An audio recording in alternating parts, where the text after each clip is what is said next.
কক্সবাজারে রোহিঙ্গা ইস্যুতে চলা ৩ দিনের আন্তর্জাতিক সম্মেলন নিয়ে আরও জানাতে কক্সবাজার থেকে যুক্ত হচ্ছেন সহকর্মী তৌফিকুল ইসলাম। তৌফিকুল, প্রধান উপদেষ্টা কখন কক্সবাজারে পৌঁছাবেন এবং আজকের অধিবেশনে কি কি থাকছে? বান্ডেল থাকলে প্রতি সেনমানিতে টাকা বাঁচবে। বিকাশ সেনমানি বান্ডেল কিনে জিতুন প্রতি লেনদেনে। মূলত কক্সবাজারে আজকে প্রধান উপদেষ্টা ডক্টর মোহাম্মদ ইউনূস তিনি আজকে রোহিঙ্গাদের যে সম্মেলন আছে সেই সম্মেলনে আজকে তিনি বক্তব্য রাখবেন। তবে এখন আশা করা যাচ্ছে প্রায় 11টার পরেই সেটি শুরু হবে এবং ইনানির ব্যাও আছে সেই অনুষ্ঠানটি হচ্ছে।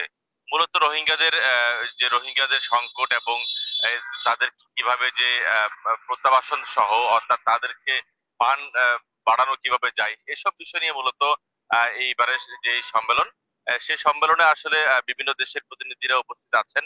গতকাল থেকে শুরু হওয়া এই সম্মেলনে রোহিঙ্গা নেতারাও কথা বলেছেন, রোহিঙ্গাদের যে অংশগ্রহণ সেটিও ছিল। তো পারস্পরিক যে কথা বিনিময় সেটিও কিন্তু সেখানে চলছে।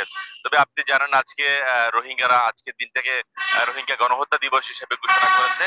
সেই বিষয় নিয়ে হচ্ছে আজকে ওইদিকে ব্যাও আছে, এখানে আন্তর্জাতিক যে সম্মেলন সেটিও হচ্ছে এবং পাশাপাশি রোহিঙ্গা ক্যাম্পে রোহিঙ্গাদের একটি সমাবেশ রয়েছে, বিভিন্ন অনুষ্ঠান আদি রয়েছে।